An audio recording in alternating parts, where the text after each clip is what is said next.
नमस्कार दोस्तों, स्वागत है आपका SSC learning point by Singh sir. आज हम करेंगे 9 दिसंबर की शिफ्ट 2 का पेपर। चलिए फिर स्टार्ट करते हैं बिना देरी किए हुए। एक त्रिभुज के दो कोण बराबर है, तीसरे कोण की माप इतनी है तो प्रत्येक अज्ञात कोण ज्ञात कीजिए। देखो 180 से 78 घटा दो, 10 से 8 गया 2 हो गया, 7 से 7 गया 0। अब इतना बचा तो ये दो भागों में बराबर बराबर कर दो, दो पंजे 10 हो गया, दो एकम 2 हो गया। यानी कि जो बराबर कोण है वो 51 डिग्री के रहे होंगे। अगला सवाल, दो उम्मीदवारों के बीच लड़े गए चुनाव में कुल मतदाताओं में से 15% ने मत नहीं डाला और 100 मत अयोग्य हो गए। देखो टोटल 100 मान लो, 15% ने तो वोट नहीं डाला है, यहाँ से बचे हैं कितने 85%। फिर 100 अयोग्य हो गए, बिल्कुल अयोग्य हो जाने दो।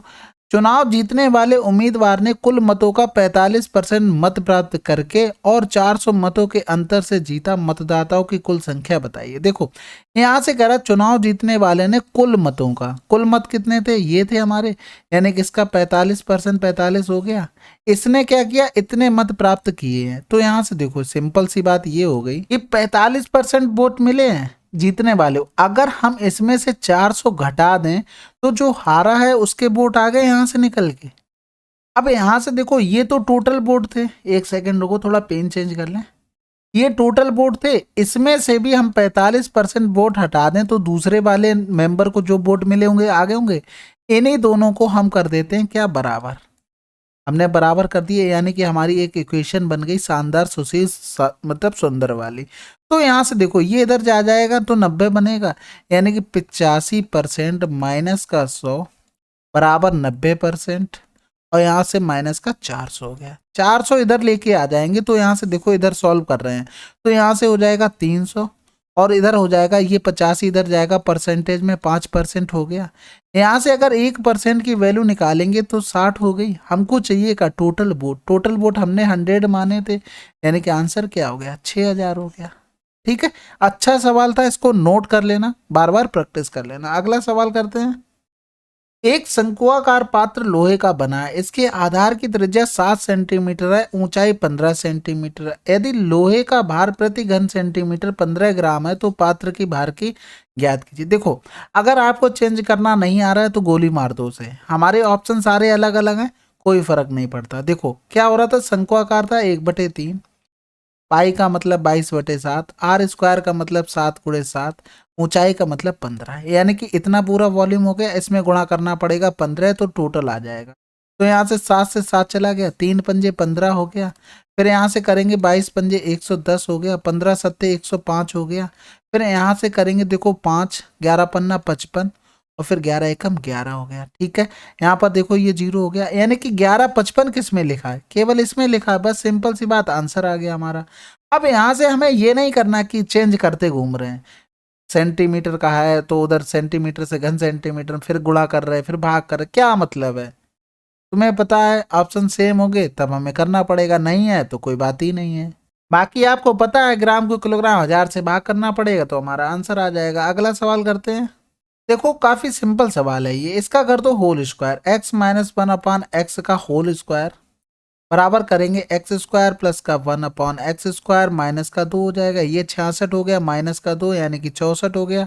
दोनों तरफ रूट लेंगे तो x - 1/x बराबर क्या आ जाएगा 8 आ जाएगा। अगला सवाल, राज्य S की तुलना में राज्य P पर कितना कम धन खर्च किया गया। देखो राज्य S कहाँ पर है, ये 26% है, और P कहाँ पर है, ये 13% है।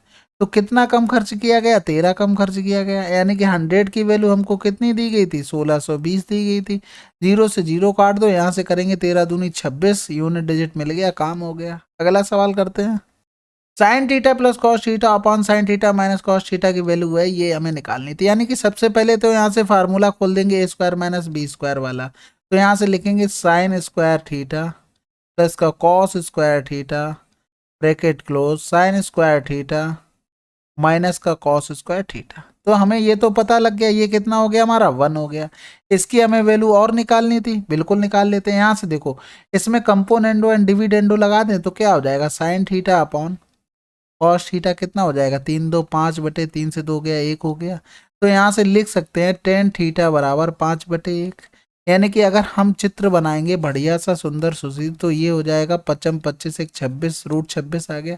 साइन स्क्वायर थीटा होता है लंब बटे कर्ण, यानी कि 25/26 हो गया।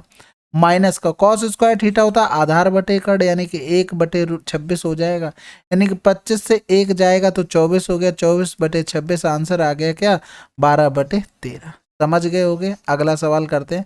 कंपोनेंडो एंड डिविडेंडो अगर देखना हो तो ए अपॉन बी बराबर सी अपॉन डी लिखा हो तो हम लिख सकते हैं, एक बार जोड़ते हैं फिर नीचे एक बार घटा देते हैं।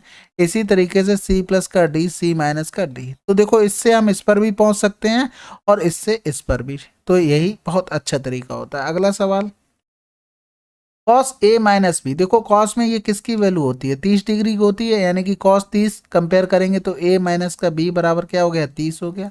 जीरो किस में होती है, 90, यानी कि कॉस 90 लिखेंगे, कंपेयर करेंगे तो ए प्लस बी कितना आ गया, 90 डिग्री आ गया। तो यहाँ से देखो दोनों को जोड़ेंगे, 2 का भाग करेंगे तो ए आ जाएगा, दोनों को घटाएंगे तो 2 का भाग करेंगे तो क्या आ जाएगा, बी आ जाएगा, यानी कि 120/2 करेंगे तो ए आ जाएगा कितना, 60 डिग्री। आंसर आ गया हमारा यहीं से। अगला सवाल करते हैं। शिक्षा को दर्शाने वाले त्रिज्यखंड द्वारा वृत्त के केंद्र में बनाया गया कोण क्या होगा। तो देखो 100% की वैल्यू कितनी होगी, 360 डिग्री। शिक्षा वाला निकालना था 15% की, यानी कि 0 से 0, 15 छक्का 90, 15 3 45 और 9 54 डिग्री आंसर। अगला सवाल करते हैं। यदि tan ए बराबर इतना तो sin ए बराबर 2/√13 होगा। भैया इसमें भी अगर चित्र बना रहे होगे तो गलत बात है, 3 3 का 9, 2 दूनी 4 पाइथागोरस से ये हो गया, तो होता क्या, लंब बटे कर्ण होता है। अगला सवाल करते हैं।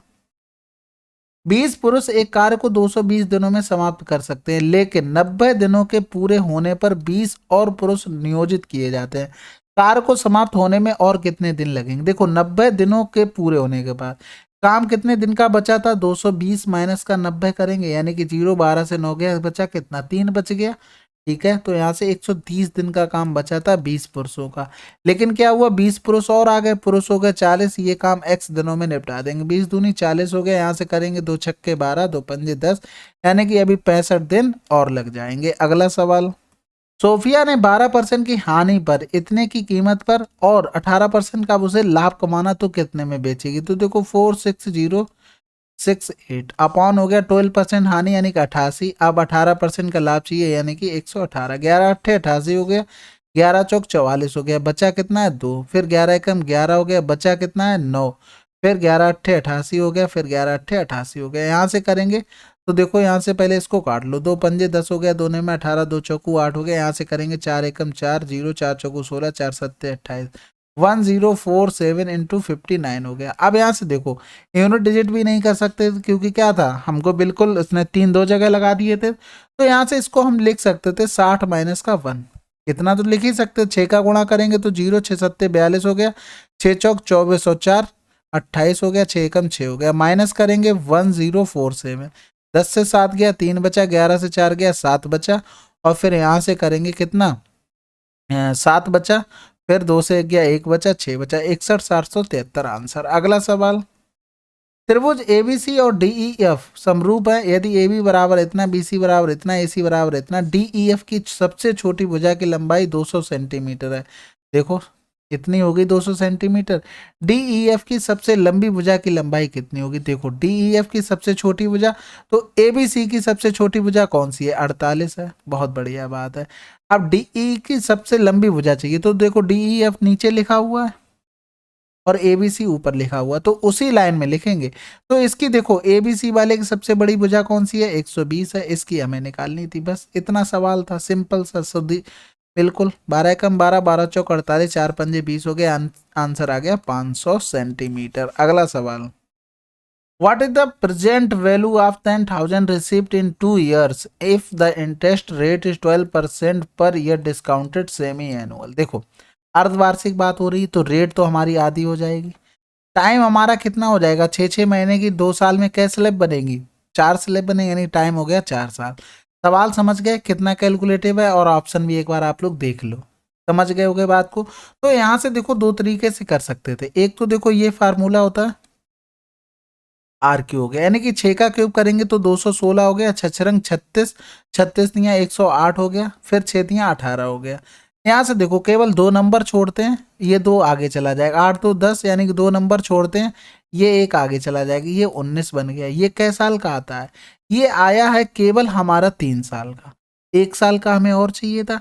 अब हमने 1 साल का और चाहिए था, यानी कि कुल मिलाकर 2 साल का इफेक्टिव होता है ये सभी को याद होना चाहिए था फार्मूला। तो यहाँ से करेंगे 19.1016 प्लस का 6 प्लस का 19.1016 गुणे 6/100 हो गया, यानी कि यहाँ से ब्याज आ जाएगा, इफेक्टिव रेट की ब्याज आ जाएगी। तो यहाँ से देखो, यहाँ से करेंगे 9 6 15 यानी कि 25.1016। फिर यहाँ से करेंगे छचरंग 36 हासिल लगा 3 6 कम 6 3 9 हो गया, 0 हो गया, 6 कम 6 हो गया, और फिर 19 छक्का 114 हो गया। पॉइंट लगा था। तो यहाँ से देखो कै नंबर के बाद था 2 2 4 और 2 जीरो और हैं, 6 के बाद लगेगा 2 2 4 और 2 6 1.14, यानी कि इसमें जोड़ देंगे 146096। तो जोड़ेंगे 6 हो गया, 9 हो गया, 6 हो गया, 6 7 हो गया, 4 हो गया, 2 हो गया, 5 1 6 हो गया, 2 हो गया। समझ गए? इतना तो हमें ब्याज की इफेक्टिव रेट मिली है। यानी कि अगर हम 100 पे काम करते तो इसमें 100 जोड़ना पड़ता, तो ये हमारा अमाउंट बन जाता। तो इसकी वैल्यू हमको कौन सी दी गई थी? इसी की तो वैल्यू 10,000 दी गई थी। आप समझ लो आप कितना कैलकुलेटिव सवाल है। इससे बचना, इसको छोड़ देना ही बढ़िया था भैया। इसके चक्कर में आप पड़े रहते ना, तब तो फिर आपका काम हो गया था। फिर यहाँ से देखो इसकी वैल्यू दी गई थी कितनी? 10,000, यानी कि यहाँ से हम अगर हटाएंगे तो 2 2 4 2 6 जीरो ऊपर पहुंच जाएंगे, यानी कि 1 2 3 4 और फिर 1 2 3 4 5 6। इसको हम डिवाइड करेंगे किससे? 1 2 6 2 4 7 6 9 6 डिवाइड करेंगे बढ़िया सा। समझ गए होगे बात को कैसे करना है? तो फिर चलो शुरू करते हैं कार्रवाई ऑप्शन का सहारा लेके। सबसे पहले 7 से भाग जाएगा, बिल्कुल 7 से ही जाएगा, तो 7 से भाग करते हैं। यहाँ से 7 छक्का 42 हो गया, यहाँ से लगा 4 हो गया, तो 7 ने 63 और 4 67 हो गया, यहाँ से लगा 6 हो गया। फिर 7 छक्का 42, 42 और 6 कितना हो गया? 48 हो गया, यहाँ से लगा 4 हो गया। फिर 7 7 49, 49 और 4 कितना हो गया? 9 4 13, यानी 53 हो गया, यहाँ से लगा 5 हो गया। 7 चौक 28, 28 और 5 33 हो गया, यहाँ से लगा 3 हो गया। फिर यहाँ से करेंगे 7 दूनी 14 हो गया, 7 दूनी 14 करने के बाद बचा 14 और 3 17 हो गया, यहाँ से लगा 1 हो गया। फिर 7 छक्का 42, 42 और 43, यहाँ से लगा 4 हो गया। फिर 12, 12 सत्ते 84, कुछ गलत कर दिया क्या? हाँ सही है, 12 सत्ते 84, 84 और 4 कितना हो गया? 88। तो यहाँ से देखो घटाना शुरू करते हैं, मैंने थोड़ा नंबर इधर उधर लिख दिए, कोई बात नहीं। तो कई नंबर हैं? 1 2 3 4 5 6 7 8 9, यानी कि 9 नंबर है, पूरे में लिखना पड़ेगा। तो यहाँ से देखो 10 से 2 गया 8 हो गया, 9 से 7 गया 2 हो गया, 9 से 8 गया 1 हो गया, 9 से 3 गया 6, 9 से 3 गया 6, 9 से 7 गया 2 हो गया, 9 से 3 गया 6, 9 से 8 गया 1 बचा, फिर 9 से 8 गया 1 बचा, यानी कि इतना बचा। अब दूसरा लेंगे ऑप्शन के सारा फिर से, फिर 9 से करना पड़ेगा, ठीक है। फिर 9 से करेंगे क्योंकि जीरो ऐसा तो आएगा नहीं, जीरो वाले ये तो 2 ऑप्शन हम काट सकते हैं क्योंकि एक ही ऑप्शन कटेगा। ये इसलिए नहीं आ सकते क्योंकि अभी भाग जाएगा, ठीक है। तो यहाँ से देखो इसी तरीके से ऑप्शन का सहारा आप ले लेना। ये कैलकुलेटिव सवाल था, मैं मानता हूँ। और दूसरा तरीका मैं जो कह रहा था वो ये हो जाएगा, 6% हो गया, यहाँ से लिख सकते थे 2 3 6 2 5 10, 50 से चीज 53 हो गई, यानी कि यहाँ से इसका पावर 4 करना पड़ेगा क्योंकि समय 4 था। तो इसका तो तुम निकाल लोगे 625 और 4 जीरो चिपका दोगे, लेकिन इसका थोड़ा दिक्कत होगा। इसका दिक्कत होगा ना, तो इसका क्या करना? 53 का स्क्वायर, 50 से 3 ज्यादा 3 त्रिका 9 हो गया, 25 से 3 ज्यादा 28, 53 का स्क्वायर हो गया, फिर 28 जीरो 9 हो गया, यानी कि इसको भी 2 बार करना पड़ेगा। तो तुम कर सकते हो 2800 प्लस 9 का होल स्क्वायर, यहाँ से सोल्यूशन निकाल लोगे। तो जो भी यहाँ से निकल के आएगा, यहाँ से जो भी टोटल मल्टीप्लाई निकल के आएगा वो इसकी वैल्यू हो जाएगी 10,000 की, और हमें इसकी वैल्यू निकालनी होगी। कैलकुलेटिव सवाल था, इसमें हम कुछ नहीं कर सकते थे। इसी तरीके से आपका ऑप्शन का सहारा लेते जाना, आपका आंसर आ जाएगा, ठीक है। अब यहाँ से ऑप्शन भी देख लो कितने बढ़िया दिए गए हैं। करते रहो, कब तक करते रहोगे? चलिए फिर अगला सवाल करते हैं। k प्लस 1 के बराबर इतना, इसकी वैल्यू निकालनी थी, यानी कि 2 बार स्क्वायर करो माइनस 2 बार 2 करना पड़ेगा। 4 चौको 16, 16 से 2 गया 14 बचा, 14 का स्क्वायर करेंगे, फिर 196 से फिर 2 घटा दो तो आंसर 194। ये सवाल होते हैं, इनमें टाइम इतना बचा लो कि उसके लिए टाइम बहुत बच जाएगा। वो सवाल था ऐसा नहीं करने लायक नहीं था, वो कर सकते थे, लेकिन इन सवाल है ना जितना ये बहुत जल्दी होने चाहिए। जैसे ही ओरल लिखा बिल्कुल पेन नहीं चलाना था। 4 चौको 16, 16 से 2 कम किया 14, 14 का स्क्वायर 96 माइनस कर दो 94 आंसर। अगला सवाल, ये देखो ये संख्या है 9 द्वारा विभाजित है तो शेषफल क्या होगा। अब यहाँ से देखो इन्हीं सवालों को टाइम बचना है ना, सिंपल से देखते तुरंत। पहले 8 हो गया, 8 1 9 चला गया, 7 2 9 6 3 9 5 4 9 बचा क्या? जीरो। अगला सवाल, बस यहीं से टाइम बचाओ, खत्म करो। एक व्यक्ति कार में 40 किलोमीटर प्रति घंटा की चाल से 3 घंटे बाइक से इतना और औसत चाल निकालनी थी। देखो सवाल पढ़ते पढ़ते एकदम आइडिया आने लगता है कि इसमें पूछा क्या गया होगा। लास्ट में पहुंचो, कार्रवाई करना शुरू करो। हमें पता है एवरेज स्पीड का फार्मूला होता है total distance upon total time होता है। टोटल डिस्टेंस 4×3=12 हो गई, और फिर 3×2=6 हो गई, फिर 8×5=40 हो गई। फिर यहाँ से करेंगे टोटल टाइम, तो 3×2=5=5=10 हो गया। यहाँ से इनको जोड़ेंगे तो 180 हो गया, 180 इसमें जोड़ेंगे तो 580 आ गया, बटे 10 कर देंगे तो 58 आंसर। अगला सवाल, यहाँ से देखो एलसीएम निकालना था। एलसीएम निकालने के लिए सिंपल सा फंडा है, आप देख लो कि नंबर कट रहा है नहीं कट रहा है प्रॉपर। तो देखो यहाँ से हमने क्या किया, पहले तो देखो जो भी कॉमन आ रहा है उसको ले लो। 72 देखो, 8×4=12 देखो पहले, ये 6×3=9 से कटेगा, 12 नहीं कटेगा तो हटा दो। 4×2=6 कटेगा, 9 से नहीं कटेगा, क्योंकि ये देखो ये 9 से कट रहा है। ये देखो 7×2=9 कटेगा, 6×3=9 कटेगा। अब यहाँ से देखो दो ऑप्शन बचे तुम्हारे पास, 3600 और 7200। दोनों 9 से कट रहे थे, 12 बार ये 144, 12 से भी दोनों कट रहे थे, लेकिन 2 बार 12 से कटना चाहिए था ना, 2 बार कटना चाहिए। तो देखो 12×6=72 हो गया, 12×5=60, 2 बार दोनों कट रहे। अब यहाँ से एलसीएम लेने के लिए सबसे छोटा वाला फैक्टर आता, तो आंसर हमारा ये हो जाएगा। ठीक है, बाकी तो सभी कट रहे हैं, ऐसा नहीं है। ठीक है, अगला सवाल करते हैं। एक गन की भुजा इतनी दी गई थी, गन से बाहर निकाले जा सकने वाले सबसे बड़े गोले का आयतन क्या होगा। जिस कमरे में बैठे उसी में गोला फेंक दो। ठीक है, देखो बिल्कुल सेट हो गया। वो केवल क्या कर रहा था, भुजाओं की दूरी कंपेयर कर रहा होगा, यानी कि उसका जो व्यास होगा यानी कि डायामीटर होगा वो 2.8 हो जाएगा, तो रेडियस निकालेंगे तो आधी हो जाएगी 1.4। अब इसी का हमें वॉल्यूम निकालना था गोले का, 4/3, पाई की वैल्यू 22/7 हो जाएगा। RQ का मतलब 14 का क्यूब, यानी कि 1.4 इंटू 1.4 हो गया। तो यहाँ से करेंगे 7×2=14 हो गया। अब कुछ कटना तो है नहीं, तो क्या करना पड़ेगा, गुणा भाग करना पड़ेगा, यानी कि 14×14=196 हो गया। यहाँ से करेंगे 4×2=8 हो गया, 8×6=48, यानी कि डायरेक्ट 8 का गुणा कर दो। तो 8×6=48 का 8 हासिल लगा 4, 8×72 और 4 76 की 6 हो गया, हासिल लगा 7 हो गया, 8×1=8=7, 15 हो गया। गुणे कर देंगे 22 हो गया, 22×8=176 हो गया, हासिल लगा 17, 22×6=132 और 7 139 और 10 149, हासिल लगा कितना हो गया, 14 हो गया।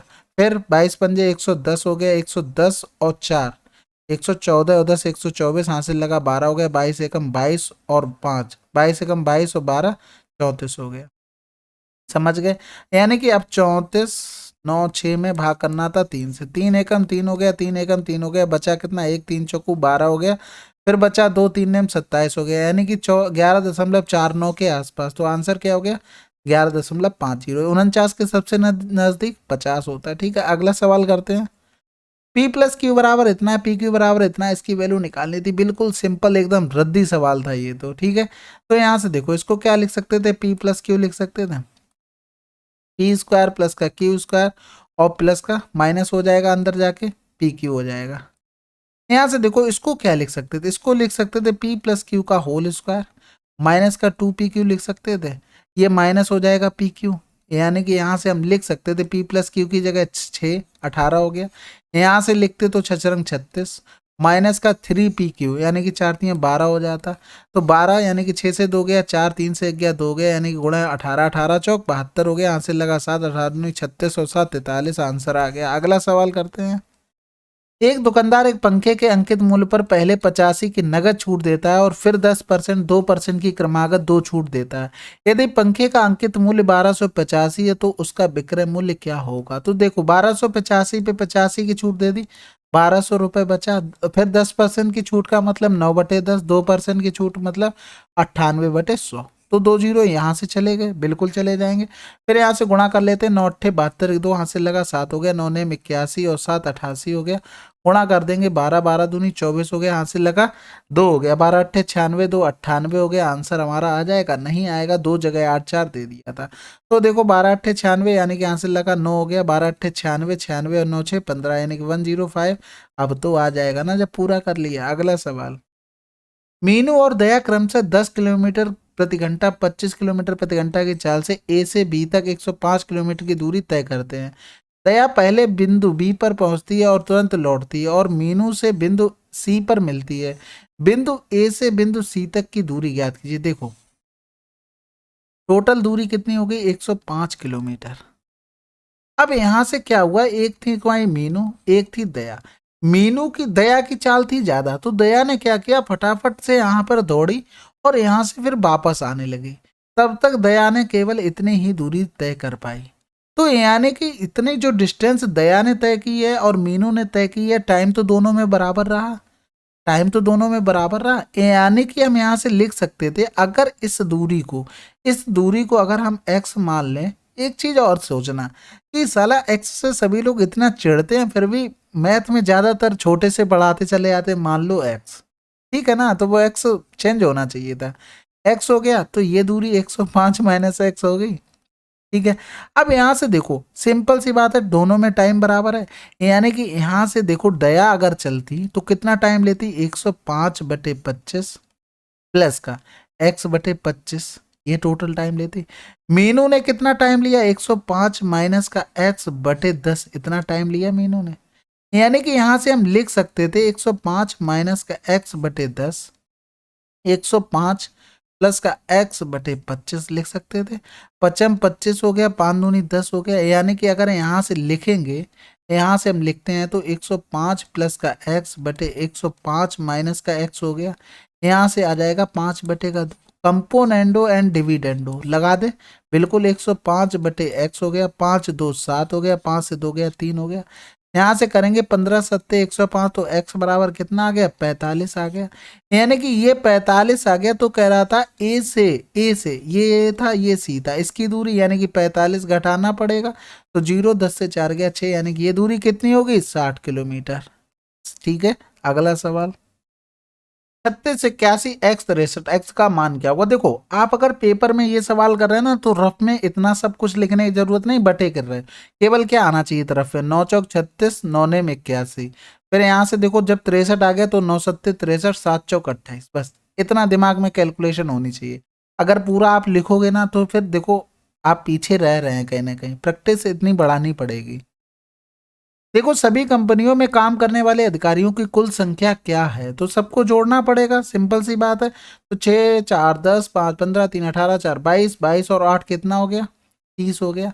फिर यहाँ से 5 5 10, यानी कि एक और बढ़ जाएगा, 3100 आंसर। अगला सवाल, 3 सेंटीमीटर त्रिज्या वाले एक वृत्त में 2 सेंटीमीटर 3 सेंटीमीटर लंबाई की दो जीवाएं एक व्यास के एक ही ओर स्थित हैं, दोनों जीवाओं के बीच की दूरी क्या होगी। तो यहाँ से देखो, एक चित्र बना लो अच्छा सा, सुंदर, सुशील एंड टिकाऊ। तो यहाँ से देखो, एक तो ये व्यास हो गया तुम्हारा, दो जीवाएं हो जाएंगी, ठीक है, छोटी वाली ऊपर रहेगी, बड़ी वाली नीचे रहेगी। अब यहाँ से देखो, ये हो गया इसका सेंटर, ये हो गई इसकी रेडियस, कितनी थी, 3 सेंटीमीटर। यहाँ से देखो, दूसरी कंडीशन में बड़ी उससे मिलाएंगे छोटी वाली से, तो 3 सेंटीमीटर हो गई। ये दूरी यहाँ से ये हो गई। तो ये देखो, यहाँ पर लंबवत होता है और इसको दो भागों में डिवाइड करते हैं, यानी कि बड़ी वाली की आधी करेंगे तो 3/2 हो गया। इसको अगर हम आधा करेंगे तो ये कितना हो जाएगा, 1 हो जाएगा। अब यहाँ से देखो, सवाल बन गया सिंपल, केवल पाइथागोरस लगानी है बस। तो यहाँ से देखो, अगर हम ये वाली भुजा निकालेंगे तो 3 तिरका 9 माइनस का 3 तिरका 9/2 दूनी 4 हो जाएगा, वो भी x² मान लो। 9 चौक 36 करेंगे, 36 से 9 जाएगा तो 27/4 आ जाएगा, बराबर x² आ गया। यानी कि यहाँ से लिख सकते थे 3√3/2 लिख सकते थे। ये भुजा आ गई, ये पूरी वाली ये निकल के इतनी यहाँ से दूर। अब यहाँ से देखो, इसकी पूरी डिस्टेंस निकालेंगे तो ये वाला त्रिभुज हमें यूज करना पड़ेगा, बिल्कुल करते हैं। तो 3 तिरका 9 माइनस का 1 हो जाएगा, 8 बचेगा, वो भी रूट में। तो उसको 4 दूनी 8, यानी कि 2√2 लिख सकते थे, यानी कि पूरी भुजा आ गई 2√2। तो 2√2 आ गई, और इतने ये पता थे हमसे, ये डिस्टेंस पूछी थी, तो दोनों जीवाओं की लंबवत दूरी, तो इनको घटा देते हैं, यानी कि 2√2 माइनस का 3√3/2 हो गया। यहाँ से 2 एलसीएम लेंगे तो 4√2 माइनस का 3√3 आंसर आ गया। अगला सवाल, राज्य बी में उत्तीर्ण छात्रों की संख्या कितनी है। तो सिंपल सी बात है, टोटल देखो पहले कितने थे, इतने थे, लाख में थे, कोई फर्क नहीं पड़ता। अगर ऑप्शन क्या होते तुम्हारे अलग अलग ना होते तो हमको 0 की वैल्यू देनी पड़ती, यानी कि ये जो लाख लिखा है उनको भी वैल्यू देनी पड़ती। तो बी में 4 3 7 हो गया, हमें निकालने कितने हैं, उत्तीर्ण वाले, यानी कि 3 की वैल्यू। तो 7 दूनी 14, 3 दूनी 6, 6 किस में लिखा है, आंसर। अगला सवाल, चलिए फिर 9 दिसंबर की शिफ्ट 2 आपकी कंप्लीट हो गई है। मिलते हैं अगले वीडियो में, तब तक के लिए जय हिंद जय भारत।